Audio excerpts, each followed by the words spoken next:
peserta je. Secara amnya untuk pelakon dan sebagainya, kita tak terlampau menekankan you ada berapa banyak followers dan sebagainya. Whatever it is, bakat is number one. So sama Azwan Haji Ali. So how is it like? Okay, santai. Hari ini kita bersama orang yang bertanggungjawab untuk kandungan. Awesome TV. Dan hari ini ada Mic On. Nanti nak tanya sikit mungkin untuk orang yang masih belum tahu sebab ini baru musim yang kedua. Mic On ni program macam mana sebenarnya? Okay, Mic On ni merupakan secara amnya dia program realiti nyanyian tapi mempunyai banyak kelainan dan keunikan.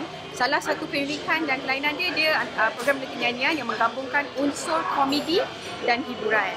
Okey, macam tadi saya cakap kita ada managers dan juri. So managers tu terdiri daripada pelawak terkemuka tanah air. Dari situ je dah lain. Sebab pelawak tapi nak kena menguruskan peserta dalam bidang nyanyian. So juri terdiri pada penyanyi-penyanyi profesional tanah air dan mereka ni akan mengkritik nyanyian para peserta. Betul. Kalau betul kita tengok tadi kita dah tahu siapa dia punya juri, kita dah tahu siapa dia punya manager dia semua kan.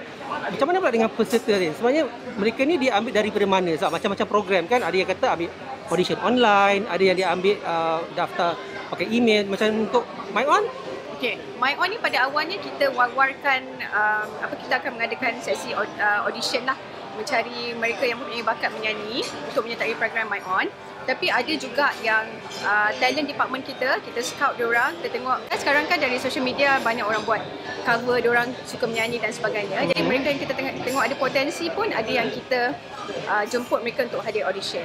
Tapi maksudnya secara menyeluruhnya semua menghadiri audition. Semua audition depan one on one Yes. Nanti lepas tu macam mana kriteria dia untuk jadi peserta sebab ada setengah-setengah pertandingan ada macam-macam kriteria. Contohlah kena ada 500,000 viewers dalam video sebelum boleh tengok ataupun kena umur tertentu. Untuk Mic On ni pula macam mana? Mic On kita memang tak menekankan dari segi berapa ratus ribu views. Mungkin saya sentuh sikit bukan dari segi peserta je. Secara amnya untuk pelakon dan sebagainya kita tak terlampau menekankan you ada berapa banyak followers dan sebagainya. Whatever it is, bakat is number one. So sama juga dengan peserta-peserta Mic On ni, views ke apa benda tu itu kira belakang kira. Yang penting you kena ada bakat. Yang kedua kita tengok je personality you. Kadang-kadang selain pada bakat, diorang ni bila depan kamera, diorang ada personality menarik, tiba-tiba dia macam boleh buat lawak dan sebagainya. Jadi kita percaya faktor-faktor tu, selain pada bakat nyanyian, faktor-faktor tu boleh menarik minat penonton untuk terus menonton rancangan kita. Program reality mencari penyanyi ni banyak sebenarnya, bukan Awesome TV saja, stesen-stesen TV lain pun banyak yang buat. Okey, jadi apa perbezaan atau kelebihan program ni berbanding program-program yang dah sedia ada? Okey. Macam tadi di awal interview ni kita ada sebut sikit kan kelainan dan keunikan dia, di mana kita ada managers yang dari terdiri daripada orang pelawak yang akan manage peserta-peserta ni. Okey, lagi satu kelainan dan keunikan dia, juri akan mengkritik nyanyian peserta. Okey. Tetapi yang akan menentukan siapa yang tersingkir terletak di bahu manager 100%. Dan yang kelainannya juga, kita ada 3 kumpulan kan sebab kita ada 3 managers. Okey. So kumpulan yang mendapat markah terendah, dari kumpulan yang terendah tu managers harus menentukan siapa yang tersingkir pada minggu itu. Jadi sebenarnya katakan kita ada kumpulan A, B dan C kan. Okey, kumpulan C mendapat markah terendah, jadi manager kumpulan C kena tentukan siapa yang tersingkir. Tetapi sebenarnya mungkin ada secara keseluruhannya peserta yang mendapat markah paling terendah mungkin dari kumpulan A. Tapi dia terselamat sebab kumpulan dia tak dapat markah yang terendah. Secara keseluruhannya tidak terendah. Dan lagi satu format kita yang saya rasa mempunyai kelainan juga. Kita ada kita start pada awal rancangan kita ambil satu kumpulan ada 5 peserta nanti. Tetapi macam mana markah dikira untuk kumpulan yang terbaik, kita hanya akan ambil markah yang tertinggi dan terendah. Markah itu yang akan dicampurkan dan itulah markah untuk kumpulan itu. Jadi maksudnya everybody, diorang kena all out untuk menyanyi sebab everybody kena skor markah yang terbaik. Jadi maksud walaupun markah tu dikira baik tapi kira terendah untuk grup tu, mereka masih lagi dalam zon selamat. Jadi dia macam ada kena main strategi. Itulah mekanisme dia. Dia kena pandai jugalah sebenarnya ni, bukan menyanyi sahaja sebenarnya. Jadi benda ni format dia sama macam musim 1 Yes, betul. Macam mana sedikit mungkin Meratin boleh kongsilah musim 1 macam mana sambutan program ni? Oh, sambutan dia menggalakkan sebab macam tadi pun saya dah cakapkan, kalau tak menggalakkan takkan kita ada musim kedua. Tapi macam tadi CEO kita pun ada mention musim pertama tu dia macam more like bukan kita nak trial, tapi of course lah musim pertama ni kita nak tengok sambutan macam mana dan sebagainya. Jadi sambutan memang menggalakkan. Dari segi, kalau kita tengok dari segi audition pun memang menggalakkan. Kalau kita tengok kita hanya berkesempatan sebab pandemik ni, audition kita dapat buat di Kuala Lumpur sahaja. Tetapi bila masa kita interview tu, ramai yang datang ke audition tu semata-mata, tapi diorang sebenarnya duduk di luar Kuala Lumpur. Tapi bila kita datang semata-mata datang hanya untuk menghadiri audition. Berapa ramai tahun ni berbanding tahun depan? Tahun lepas? Saya tak dapat the exact figure, tapi definitely more than 3,000.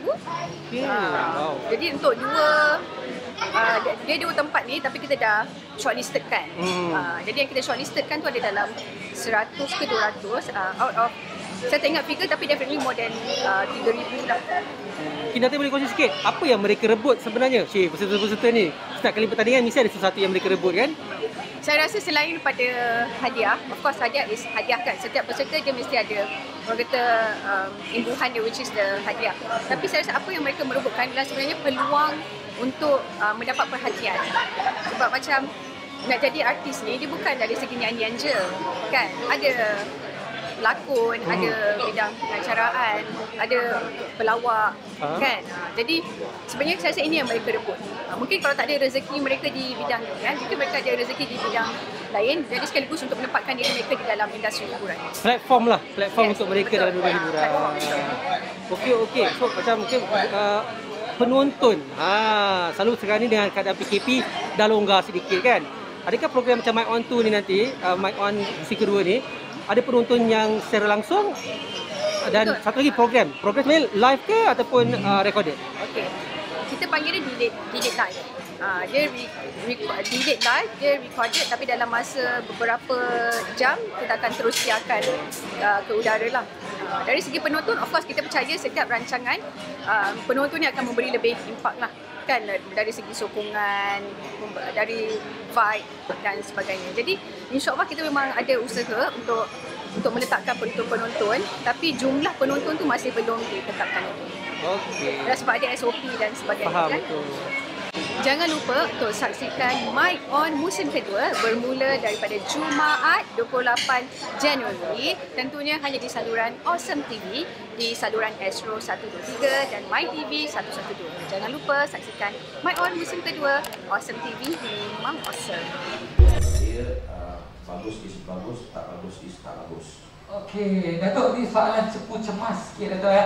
Apa pendekatan Datuk Hatan dalam menjurikan Mic On dan menjurikan peserta-peserta Mic On dalam membuat persembahan? Adakah yang tembakannya tepat, tembakannya tidak tepat? Adakah Datuk akan bagi